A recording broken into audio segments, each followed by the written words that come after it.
Well, the government have done it again. We have new measures, new lockdown measures or emergency measures in place in London, across the country, Scotland, Wales, everywhere that you can think of, and especially in England, we have a situation where initially the government told us that we need a 3 week lockdown to protect the NHS, to make sure that it doesn't get out of hand, to protect the capacity. And that 3 weeks obviously turned into a few months, and the NHS wasn't overwhelmed. We had capacity, and this situation is getting slightly out of hand, up to a point where even the Conservative MPs in Parliament are now making a move against the government and Boris Johnson. We have a new amendment coming through because Boris Johnson's government are going to be exercising more powers, executive powers, to introduce these new emergency powers and essentially extend them. And we have people like Steve Baker, Graham Brady, and a number of others who've gotten together, and they actually have the numbers to defeat the government, because this is no longer about being pro or against anything. This is simply about common sense, and also to make sure that people across the country are represented, and MPs are there to scrutinise the government. The executive can't just exercise power without being scrutinised by members of parliament. So we have, obviously, as I said, Graham Brady, who's come up with this new rebellion and amendment to ensure that there is a debate and there's a vote in parliament to make it democratic. Now, we have a list of a number of MPs, and these are all obviously pro-liberty MPs. You've got, say, Graham Brady, we've got David Davis, we've got even Harriet Harman from the Labour Party, Ian Duncan Smith, Steve Baker. There's a number of obviously big names, Esther McVeigh, and a number of new MPs, the Conservative MPs. So we've got obviously Tom Hunt being part of it, Chris Loder, and some of them from the 2015 and 2017, including Will Ragg and Henry Smith from 2010. So this is a whole situation where we now have about 40, or now it's getting to just over 40 MPs backing this rebellion, which means that they have their numbers. It's an 80-seat majority that Boris Johnson has, and all we need is basically about 40, 41 to defeat the government.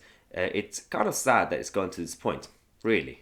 But the government needs to listen to the people, and Parliament is there to represent the people, obviously. With all its flaws, with all the problems that we have in the House of Commons, it's there to do it. Now, the update is that the government have introduced a number of measures that are slightly idiotic. It's not evidence-based, it's not based on science.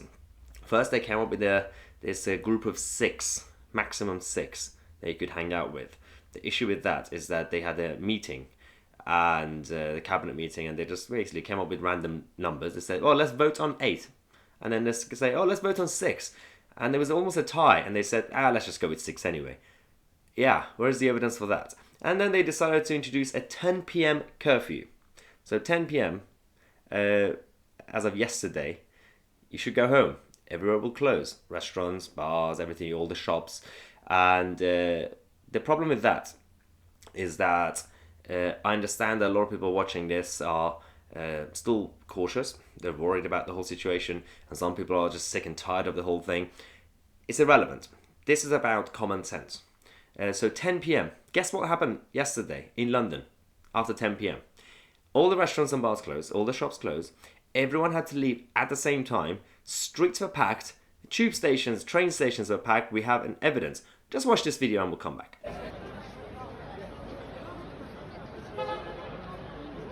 So this is Oxford Street in London, and the Oxford Circus station and all the tube stations in central London are packed. People were there like sardines, just walking around, not socially distancing.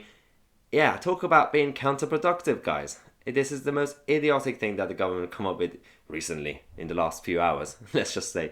And it's sad, because what they did after 10 p.m, they sent around these inspectors, or I'll call them fun inspectors. They were going around to people's houses and businesses, looking through the letterboxes, and to make sure that people aren't having fun. Hello, we are the fun inspectors. Are you guys having fun in there? These are sad images. This is 2020 Britain. Literally, these inspectors and the marshals going around looking into restaurants to make sure that everyone actually has gone home. See, this is another group talking to the restaurant that's being closed to make sure that they do close and follow the rules. This is the sad part. This is Hippodrome Casino. For those of you who know Central London, this is one of the biggest casinos in Central London. It's kind of counterproductive because behind the store is a massive corridor. Even if you try to look through it, even if someone's having a private, illegal party in there, you can't really find out anyway. So I don't know what they were thinking of doing this. But these policies, obviously, we have the chief scientific officer and the medical advisor of the government, Chris Whitty and Patrick Vallance, who are advising the executive on these things. So Patrick Vallance, this guy, who, as if you saw the video a few days ago that we did, he came out and did this press briefing, and he said, "I'm going to compare the data from across Europe to show you where it's going well, where it's not going well." Guess what he did? He only showed France and Spain where the numbers were going up, and they said, "Oh, look, Europe is going down, so we should do something." And then he showed a graph that was a prediction, and he said it's not a prediction based on no logic or evidence, and said that basically we're all going to die in a few weeks. But we have Andrew Pierce, who's written an article, basically discovered that Sir Patrick Vallance there's a bit of a conflict of interest, because this guy has made £5 million profit from a company that's racing to find a vaccine, and he still also has £500,000 staked in it. Not that he's making his decisions based on these situations, but let's just say it's not right for government bureaucrats to have conflict of interests. He's making money. Obviously, it is in his interest for this thing to go in his direction. But again, I'm not accusing him of anything. I'm just saying these are just the facts that he has staked in these companies. You think this is bad? You think England's bad? Scotland is getting out of control. Nicola Sturgeon. This is a picture we have from Guido Fawkes' website. Nicola the child catcher. The Scottish government, or I don't really like to call them government, the authority, and the SNP have come up with these new measures for students in Scotland. I'm kind of smiling and laughing because it's actually just ridiculous. It's not funny, it's just ridiculous. So let's read through some of the bullet points. So, students have been warned that so if they break these measures, breaking the law, they could actually end up in court. Now let's find out what they have. No parties, no socializing outside household and their accommodation. Fine. Increased staff presence in student accommodation. Yeah, it's 1984, guys. Further engagement with private providers of student accommodations, especially those with significant numbers.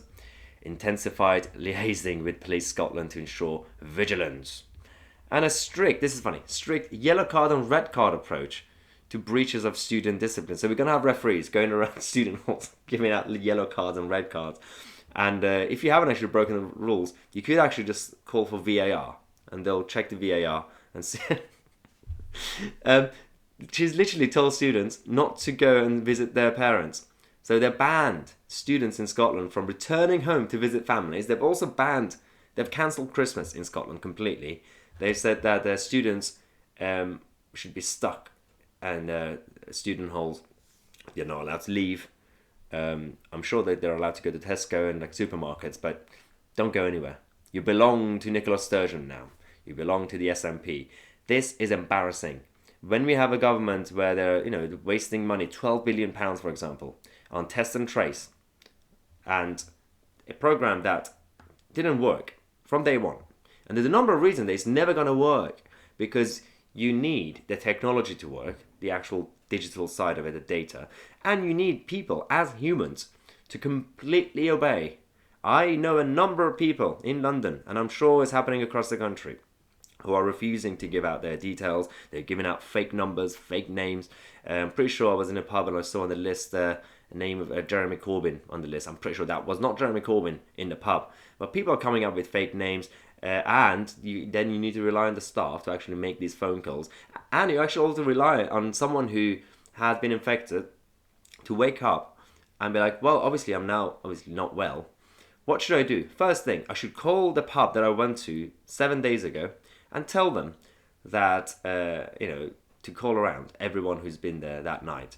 You need to rely on people to actually do that. Good luck with that. This is not working. £12 billion on this and a number of other programs that haven't worked, and they keep going around saying these are world-class programs. Yeah, it's not, guys. It's not. The NHS is basically failing.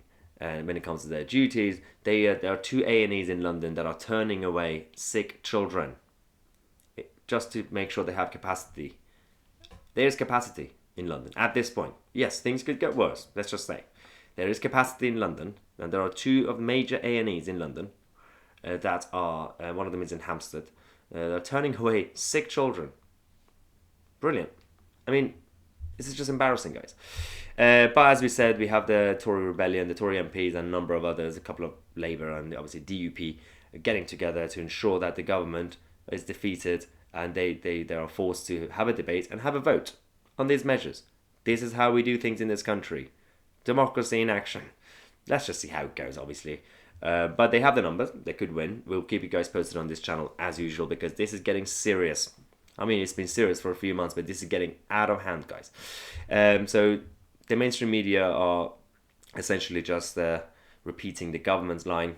There's no scrutiny coming from the mainstream media apart from gossip and Matt Hancock's suit, what tie he's wearing. It doesn't matter, because on this channel, we are the media and you are the media, because you guys go out there and obviously find evidence, post it on social media, on Twitter, and obviously we report it on this channel as usual. So thanks for watching, and make sure to subscribe and share this video and click on the like button. And don't forget to get your merchandise. We got the new t-shirts and other products. We are the media. The link is in the description, and if you're a member of the channel, you get 10% discount. I'm going to post the discount code again on the community page. If you want to become a member, get a lot of perks and benefits, then go on, well, again, check out the link in the description, or just go on youtube.com/mytc/join. I'm mytc, and I'll see you guys in the next video.